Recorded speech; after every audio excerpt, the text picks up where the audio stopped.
In the quiet outskirts of Boise, Idaho, a clash between a stubborn farm owner and a manipulative HOA leader spirals into chaos when an unauthorized event disrupts the peace of private land. What begins as an audacious takeover escalates into a battle of wills, farm animals, and unexpected consequences, leaving the town buzzing with tension and retribution. I woke to a sound that didn't belong. Dawn was just breaking over my farmstead on the outskirts of Boise, Idaho, the sky bruising gold against the hills, and usually it's the quiet that greets me, the rustle of grass, the faint musk of my herd settling into the morning. But today, something else slipped through the cracks of my sleep, a tangle of music, the sharp clink of glass, and a low hum of voices threading through the air. My eyes snapped open, my chest tightening as I lay there, trying to place it. This wasn't the distant growl of a truck on the highway or the yap of some mutt down the road. No, this was close, too close, and it set my nerves on edge. I rolled out of bed, my joints groaning from years of hauling hay and wrestling stubborn calves, and shuffled to the window. What I saw hit me like a kick to the gut. My yard, my land, the patch of earth I've sweated over since I could hold a shovel, wasn't mine anymore. Overnight, it had turned into something I didn't recognize. Rows of white chairs stretched across the lawn, their fabric flapping like ghosts in the breeze. A floral arch loaded with roses and ivy loomed near the old oak I used to scramble up as a kid. Caterers in starched uniforms darted around a setup near my barn, their trays catching the sun like they were mocking me with every glint. A string quartet perched by the pond, sawing away at some melody that didn't fit the rhythm of this place.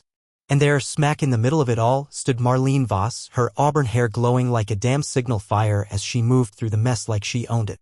My hands clamped onto the windowsill, the splintered wood digging into my skin. Marlene Voss, I'd known her shadow too long. She's the queen bee of Boise Heights, the HOA dictator who's been trying to sink her claws into me since she first strutted up my drive with her rulebook and her fake smile. I never signed up for her little club. My farm's been here longer than her cul-de-sacs and trimmed hedges passed down from my granddad, carved out before Boise sprawled this far. I've dodged her fines, tossed her letters in the trash, and laughed off her threats about my rooster waking her precious neighborhood. But this wasn't some petty power play. This was her planting a flag in my dirt, claiming what's mine without so much as a nod my way. I yanked on my flannel, the fabric rough against my shoulders, and jammed my feet into my boots. My blood was simmering, a slow heat spreading as I stepped outside. The gravel bit under my soles, each crunch sharpening the madness I was walking into. People were trickling in, strangers in shiny shoes sinking into my grass, the stuff I'd cut just last week. A banner waved near the barn, bold letters spelling out a wedding I didn't know a damn thing about. The caterers brushed past, their trays piled with food I'd never tasted, acting like they belonged here. And Marlene floated through it all, her blouse crisp, her steps sure, like she'd rewritten the deed to my land in her head. I stopped at the edge of it, taking it all in with a cold kind of focus. The chairs were pressing dense into my soil, the arch throwing shade over my vegetable patch, the music swallowing the sounds I live by, the wind in the trees, the low bellows from my cows, the sharp honk of Captain Peck, my goose with a temper to match my own. I could feel them in the barn, restless, picking up on the wrongness of it all. Marlene hadn't just crossed a line, she'd stomped all over a boundary my family's held for decades. The nerve of it clawed at me, a jagged thing I couldn't shake as I watched her bask in the scene she'd stolen. This place isn't just dirt to me, it's roots, a piece of my granddad's stubbornness carved into Boise's edge. I've fought off land sharks, patched the roof through storms, and coaxed this ground back from dry spells. Marlene knows that, or she damn well ought to. Her HOA stops where my fence starts, a fact she's hated since day one. She's tried everything, letters about standards, gripes about my animals, hints she'd sick the city on me for some made-up violation. But a wedding? That takes guts, planning, a whole scheme cooked up in her HOA lair, rolled out like she's some general claiming new territory. My breath fogged in the chill as I stood there, the heat in my chest rising. The bride swept in, her dress blinding against the faded greens of my fields, her laugh cutting through the air like she had a right to it. The groom trailed her, suit sharp, stride cocky, like this was his playground. They didn't know what they were part of, couldn't feel the weight of it, but that didn't dull the sting. Marlene had pulled this off, her hands on every flower, every chair, her greed spilling into a space she had no claim to. How'd she do it? Trucks, gear, people, it wasn't some last-minute whim. She'd plotted this and I'd slept through the first move. My fists balled up, the calluses rough against my palms. I could charge in, kick over tables, send them running back to their perfect little lives, but something stopped me. Maybe it was the way Marlene stood there, framed by that arch, so sure of her victory. Maybe it was knowing she'd twist it, play the victim, dig in harder. She lives for this control, power, bending folks till they break. Storming in now might just feed her fire. I needed something else, something that'd hit where it hurt. My eyes flicked to the barn where my herd shifted in the shadows. The cows, the goats, Captain Peck, they're more than animals. They're chaos, raw and free, tied to this land as deep as I am. The music spiked, a smug little flourish that scraped my nerves raw. Marlene turned, her shape cutting through the morning light, oblivious to me standing there, watching. She hadn't clocked me yet, hadn't felt the storm I was brewing. But she would. The day was just starting, and I'm not the kind of man to let my land slip away without a fight. She'd kicked this off, but what came next? That was mine to decide, simmering in the quiet between the barn and her stolen stage, ready to break loose. The sun climbed higher over Boise, its light spilling across my yard, but it didn't warm the cold knot in my chest. I stood at the edge of the wedding, my boots rooted in the gravel, watching strangers swarm my land like ants on spilled sugar. The white chairs gleamed, the floral arch swayed gently, and that damn string quartet sawed away, each note a needle under my skin.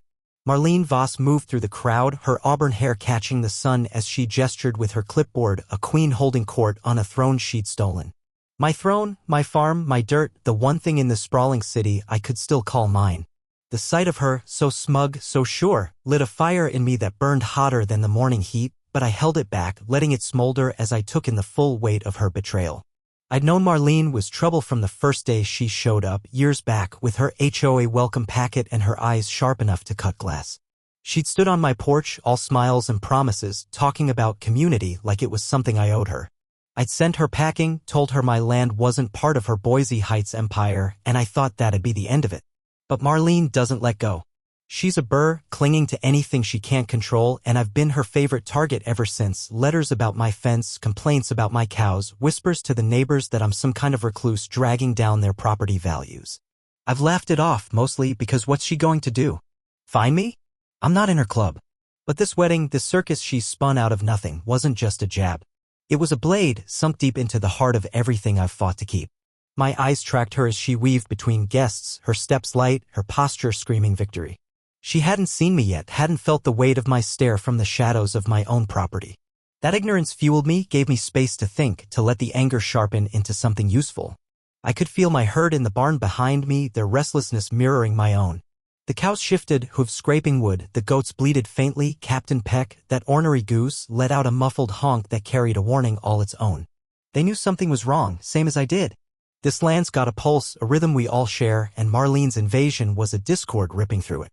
I wanted to tear it all down, kick over her chairs, scatter her flowers, send her running back to her manicured cul-de-sac, but I held still, my mind churning, searching for a way to hit harder than a tantrum ever could. I leaned against the fence, the old wood creaking under my weight, and let my gaze sweep the scene. The bride twirled in her dress, a white blur against my fields, her laughter floating like it belonged here.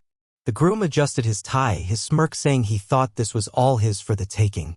They didn't know they were trespassing, didn't feel the violation in their bones, but that didn't make it sting less.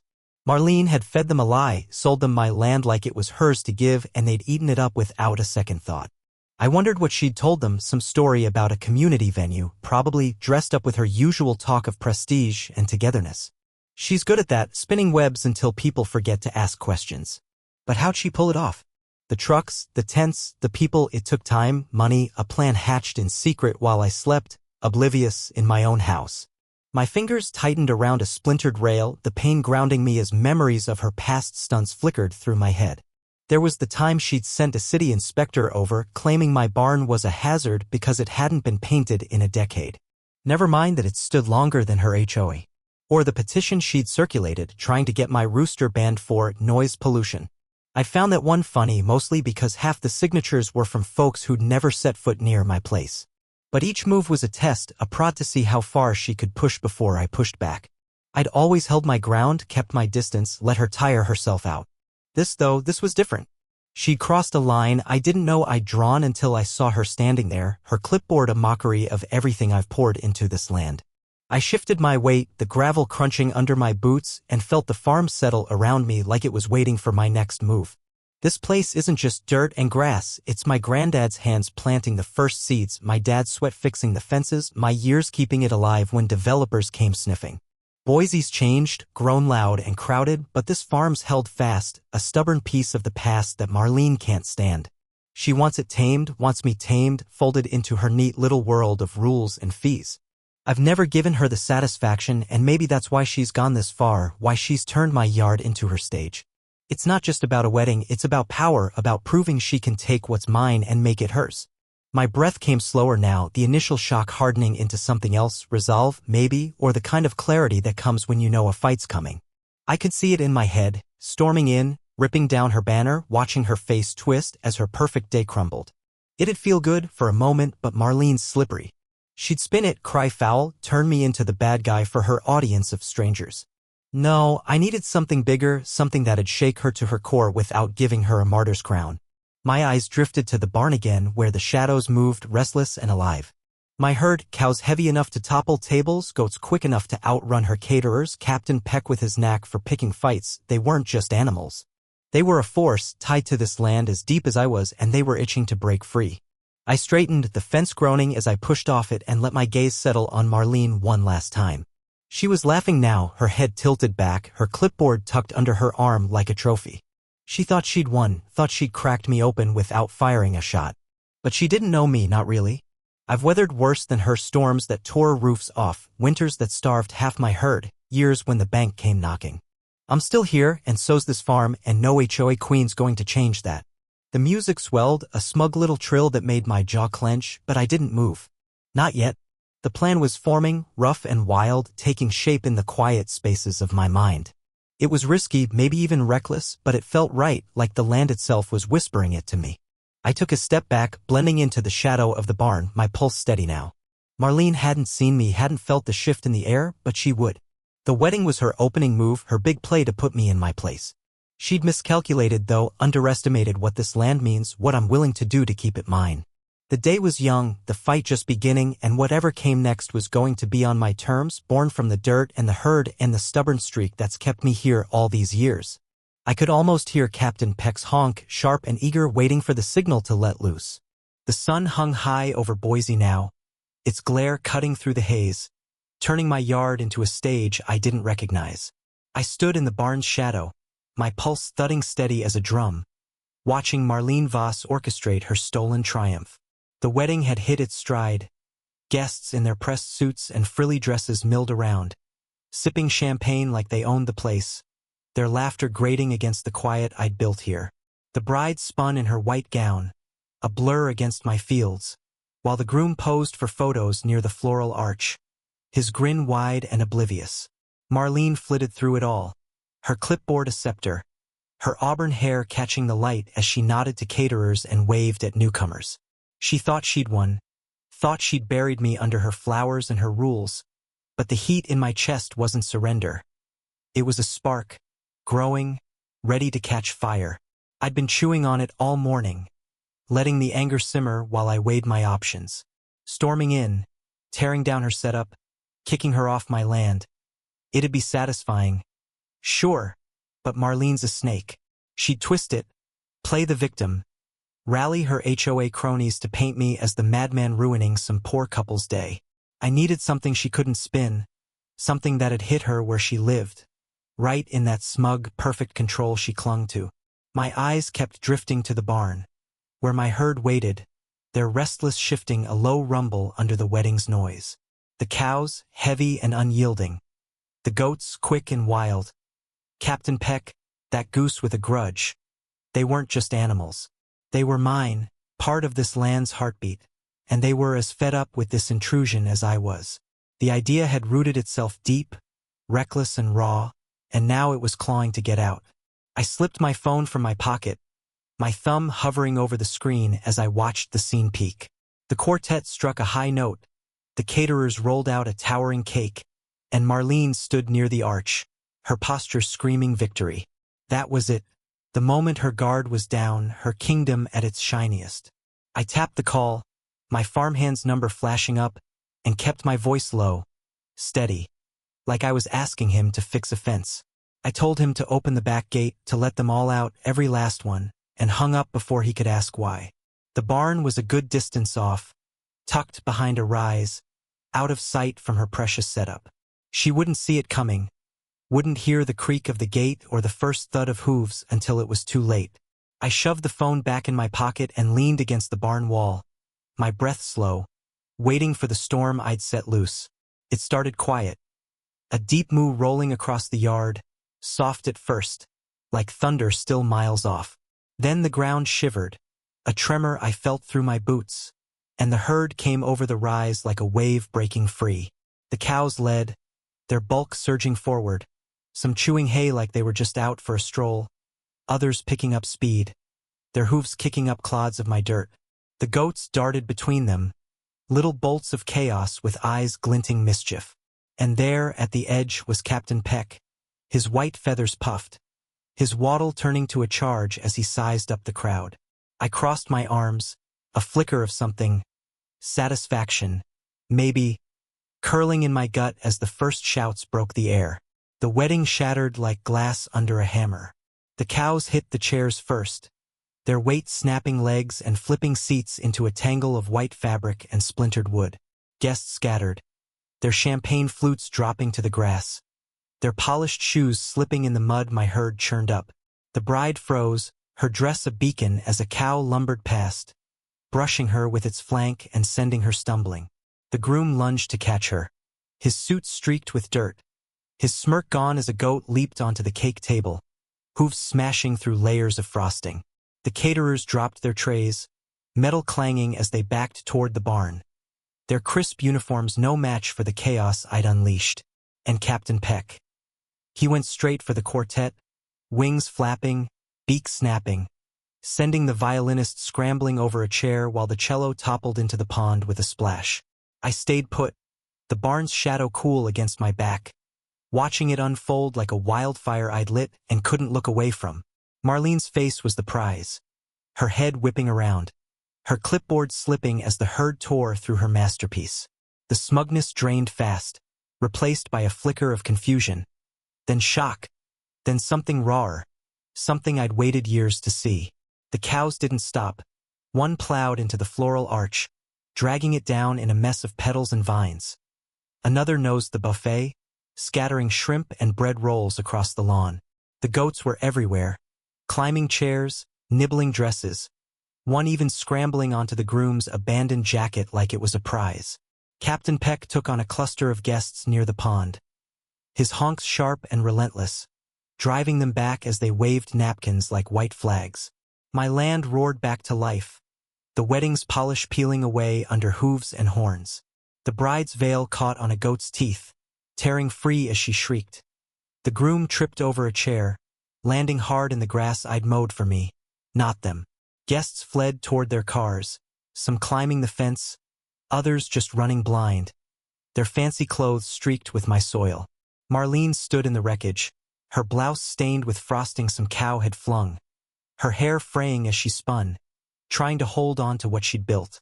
But it was gone. Tables overturned, flowers trampled, the cake a smear of white and ruin. The quartet's music was dead, replaced by moos and bleats and the sharp, victorious honk of Captain Peck claiming his ground. I pushed off the barn wall, my boots sinking into the churned-up earth as I stepped closer, still out of her sight. The chaos was mine, born from my call, and it felt right, wild, messy, a reclaiming of what she'd dared to take. My herd didn't care about her rules, her clipboard, her HOA kingdom. They were this land, same as me, and they'd answered her trespass with a fury she couldn't tame. The air stank of spilled wine and manure now, the wedding's shine buried under the weight of my defiance. Marlene turned, her eyes wild, searching the crowd like she could pin this on someone, anyone, but she didn't see me. Not yet. I let the satisfaction settle, a quiet heat in my bones, knowing this was just the start. She'd struck first, but I'd hit back, and the fallout was coming, thick and fast, ready to bury her in the mess she'd made. The dust hung heavy, the herd still milling, and I stood there, my farm alive around me, waiting to see how deep this hole would go. The sun was dipping low over Boise by the time I woke the next morning, its light slanting through my curtains, softer now, like it was tired after yesterday's madness. I lay there for a minute, the quiet pressing in, a stark contrast to the roar of hooves and screams that had filled my yard just hours before. My farm felt different. Still mine, but marked, like a battlefield after the smoke clears. I pulled myself up, my muscles stiff from standing too long in the barn's shadow, watching Marlene's wedding collapse under my herd. The memory flickered sharp in my mind. Cows smashing chairs, goats tearing through flowers, Captain Peck chasing that violinist into the pond, and a grim sort of satisfaction settled in my chest. I'd taken it back, my land, my peace, but I knew Marlene Voss wasn't the type to let that stand. The fight wasn't over, not by a long shot. I stepped outside, the air crisp and heavy with the scent of trampled grass and spilled champagne. My yard stretched out before me, a wreck of what it had been. The white chairs lay scattered, some snapped in half, others tipped into the dirt like fallen soldiers. The floral arch sagged near the oak, its roses crushed, its frame tangled in vines the cows had dragged free. The cake was a smear across the lawn, frosting mixing with mud where the goats had danced through it. Captain Peck strutted near the pond, his feathers ruffled but proud, like he'd won a war all his own. The barn loomed quiet now, my herd settled back inside, their work done, but the ground still bore their marks.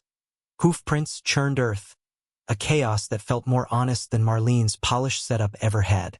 I kicked at a broken glass, its shards glinting in the dusk, and let the weight of what I'd done sink in. I'd expected mess. Sure, but not this. A scene so raw it almost looked alive, like the land itself had fought back. I walked the perimeter, my boots sinking into the soft soil, tracing the path my animals had carved.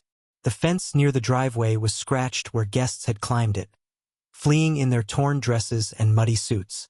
The buffet table leaned crooked, half its legs gone, shrimp and rolls scattered like offerings to the dirt.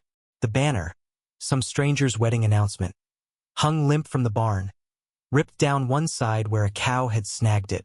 It was mine again, this place, but the victory tasted sharp, edged with the knowing that Marlene wouldn't let it lie.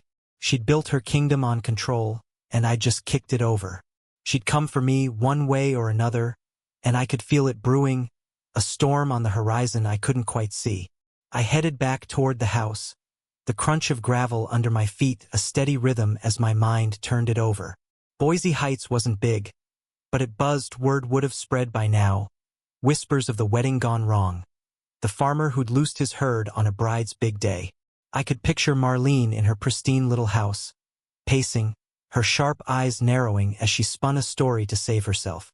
She'd call it an attack, probably paint me as the villain, a reckless loner ruining a community event. Never mind that it was my land, that she'd trespassed, that she'd sold a lie to those poor fools in white.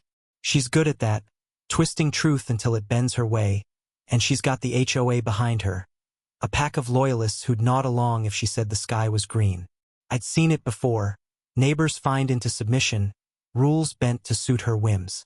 This time, though, she'd overplayed her hand, and I wondered if they'd see it, if the cracks in her armor were starting to show. I stopped at the porch, my hand resting on the rail, and glanced toward the road.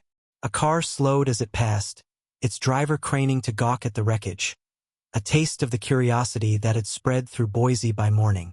I figured the bride and groom were licking their wounds somewhere, their day smashed to bits, their guests long gone. I didn't feel bad for them, not really. They'd bought into Marlene's game, danced on my dirt without a thought, but I wondered what they'd do now. Demand their money back. Blame her? That'd be a start. A thorn in her side I hadn't planned on, but one I'd take. She'd charge them, I was sure of it. Her HOA fees don't come cheap, and a setup like that wasn't free. If they turned on her, if they dug into what she'd promised, it might shake her more than my cows ever could. I climbed the steps, the wood creaking under my weight, and let my mind drift to her next move. She wouldn't come at me straight, too obvious, too messy after yesterday. No, she'd be sly, dig up some rule, some leverage to hit me where it hurt. I'd seen her do it to others. Fines that piled up, inspectors sniffing around, threats of lawsuits until folks caved. My farm's old, zoned for livestock long before her neighborhood sprouted. But that wouldn't stop her from trying. She'd call it safety concerns, maybe, or community impact. Words she loves to throw around like they mean something. I'd have to be ready, keep my eyes sharp, because this wasn't just about a wedding anymore. It was personal. A war she'd started and I'd answered, and neither of us was backing down. I sank into the chair on my porch, the cool evening settling over me, and watched the last light bleed from the sky. Captain Peck waddled past, his honk low and smug, like he knew we'd stirred something big.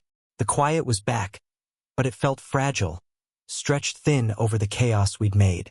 I could still see Marlene's face in my head, shock melting into rage, her clipboard useless as my herd tore her world apart. She'd lost control, just for a moment, and that'd eat at her worse than anything. I'd hit her hard, but she's a fighter, same as me, and I knew she'd claw her way back. The question was how, legal tricks, HOA muscle, something darker I couldn't guess yet. My land hummed around me, alive with the scars of the day, and I felt it in my bones. The fallout was coming, thick and heavy, and it'd test me like nothing before.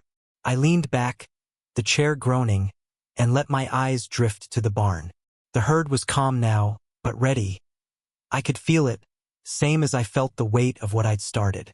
Marlene thought she'd broken me, thought she could take what's mine and call it hers.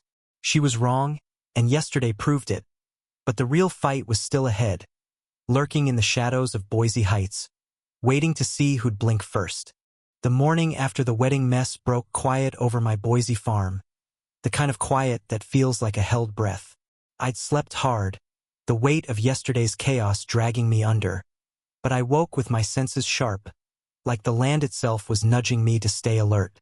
I stepped outside, the air cool and damp, my boots crunching on the gravel as I surveyed the wreckage still littering my yard. The chairs were gone. Someone must have hauled them off in the night, but the hoofprints stayed, etched deep in the dirt, a map of where my herd had reclaimed what's mine. Captain Peck strutted near the barn, his feathers fluffed like he was daring the world to try again. I figured Marlene Voss was licking her wounds somewhere, plotting her comeback, and I wasn't wrong. The rumble of an engine down the road told me she wasn't wasting time.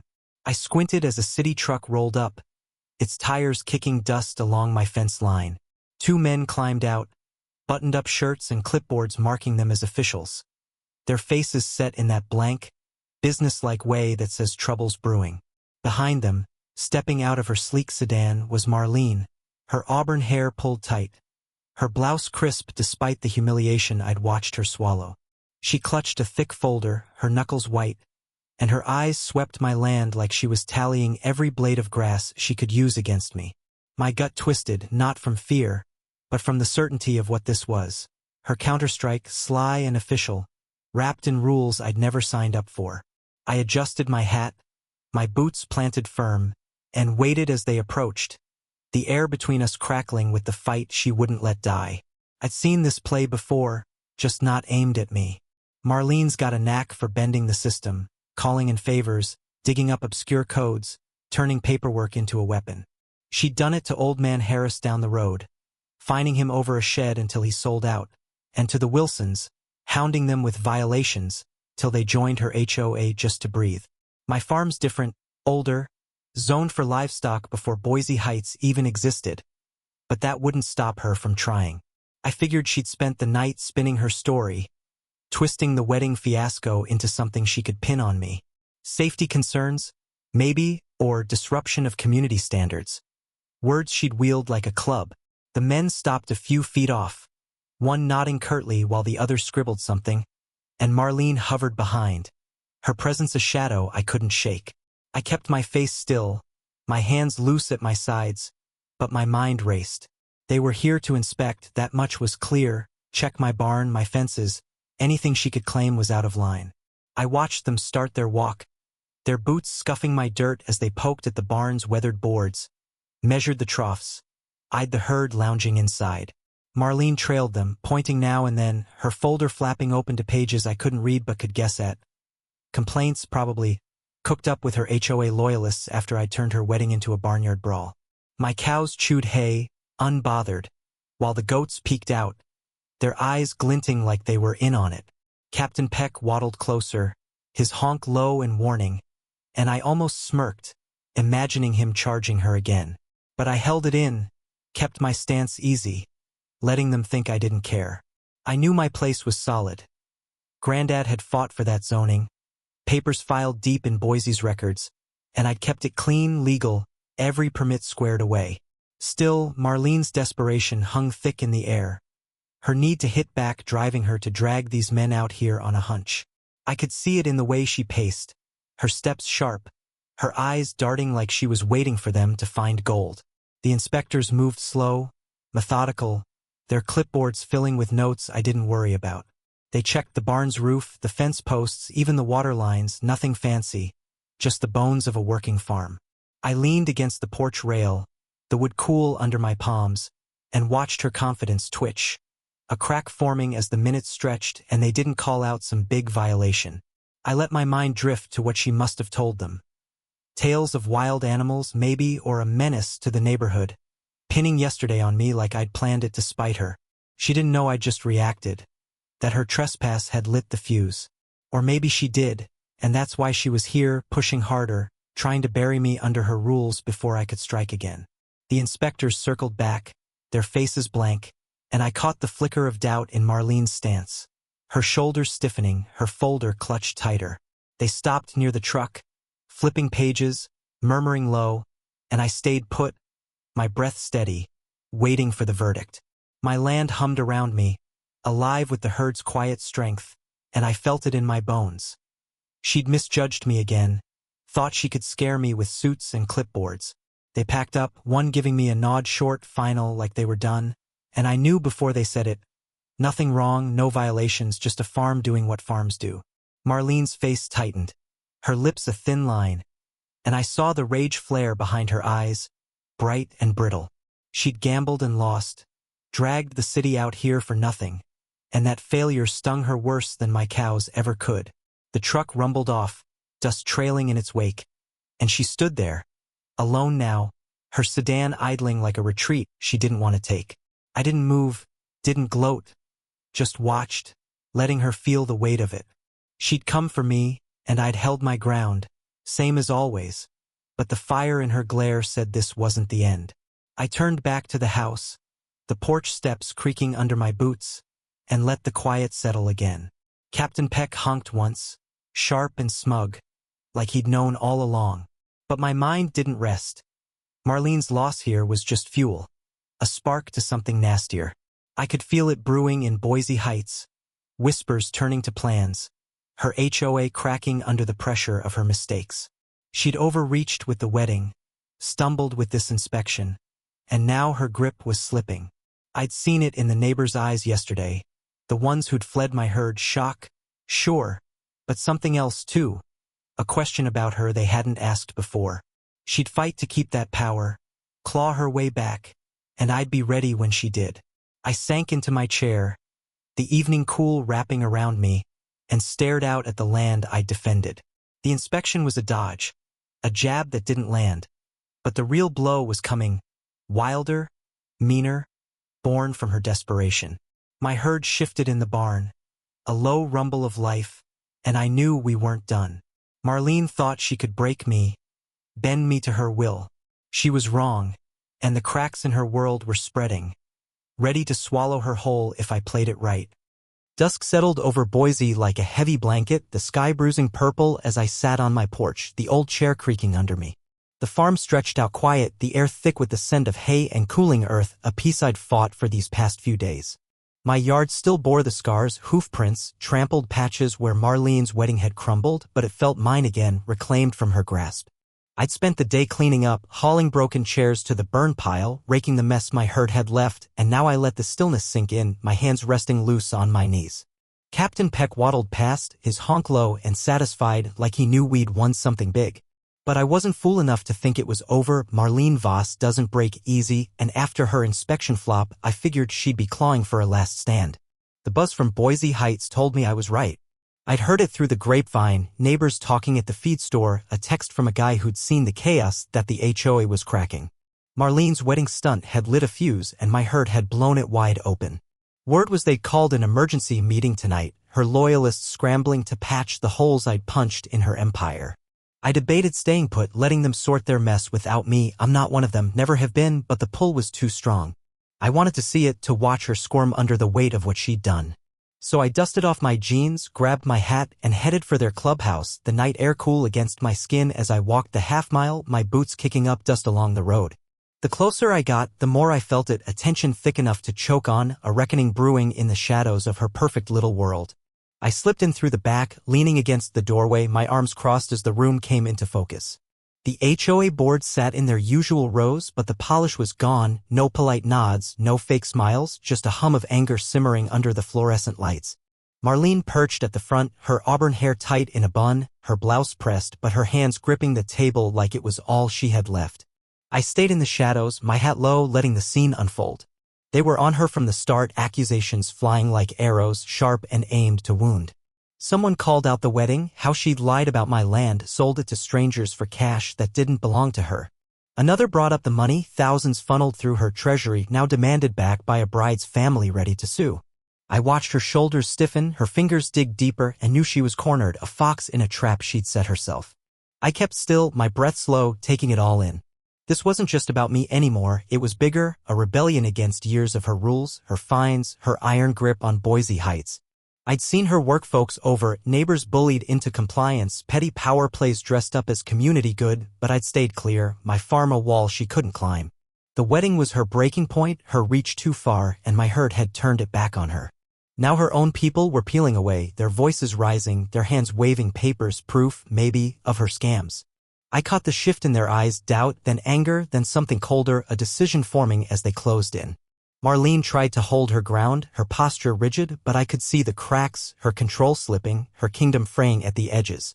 I shifted my weight, the floor creaking under me, and let my mind trace the path here. She'd started this, trespassed, schemed, thought she could bend me like the rest. I'd answered with chaos, let my cows and goats and Captain Peck tear her stage down, and it had worked better than I'd planned. The inspection was her scramble, a desperate swing that missed, and now this meeting was the fallout, her power bleeding out in front of me. They voted, I didn't catch the words, just the hands rising, one by one, until it was done.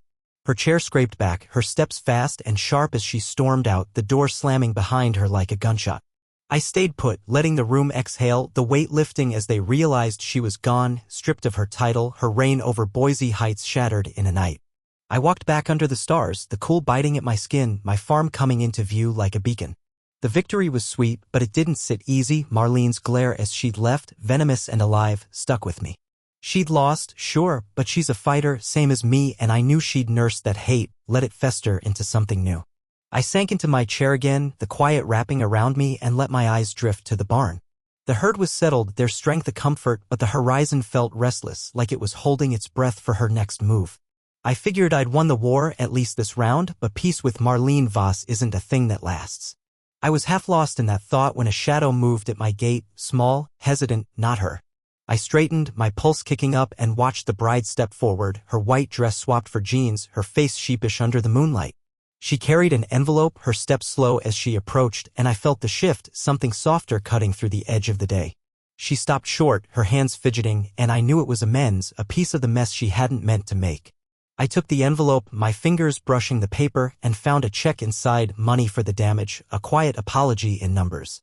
I nodded, letting it sit, not refusing but not celebrating either. She turned away, her silhouette fading down the road, and I tucked the check in my pocket, the weight of it grounding me. I leaned back, Captain Peck honking once, sharp and final, like he was sealing it shut. The farm hummed around me, alive with the scars of our fight, and I felt the tension ease, just a little. Marlene was down, her HOA crown gone, her lies exposed, but that glare lingered in my head, a promise of trouble I couldn't shake. Boise Heights would settle, maybe heal without her, but I'd keep my eyes open, my herd ready. The check was a decent end, a nod to the chaos we'd waded through, but it didn't close the book. I stretched my legs, the night cool and vast, and let the quiet hold me for now, knowing whatever came next, her revenge, some new scheme, I'd face it standing on my dirt, same as always. A week passed since Marlene's fall, and Boise settled into a hush I hadn't felt in years. I stood on my porch that morning, the sun climbing slow over the hills, painting my farm in gold. The yard was healing, hoofprints fading, grass creeping back where the wedding had scarred it. Captain Peck strutted by the barn, his honk a quiet claim on the peace we'd won. I sipped my coffee, the steam curling in the chill, and let my eyes trace the land that had held me through it all. The check from the bride sat cashed in my pocket. A small fix for the mess. But the real victory was this. The quiet, the space, mine again. Word trickled in from Boise Heights. Marlene was gone. Packed up and left town. They said, her HOA crown buried under lawsuits and shame. I didn't buy it, not fully. She's too stubborn, too venomous to vanish like that. I pictured her somewhere, plotting, her sharp eyes narrowed over a new scheme. My farm's safe for now, but I know her kind. Defeat's just fuel, and she'll burn it slow until it sparks again. I set the mug down, the wood cool under my hand, and felt the herd shift in the barn. Their low rumbles a steady pulse. They'd stood with me, fought with me, and they'd be ready if she came back. I stepped off the porch, my boots sinking into the dirt, and walked the fence line, the horizon stretching wide. The fight had changed me, sharpened me, maybe reminded me what this place means. Marlene's shadow might linger, but I'm rooted here, same as the oak, same as the soil my granddad broke. Let her try again. I'll be waiting, my land and my herd at my back, unyielding as ever.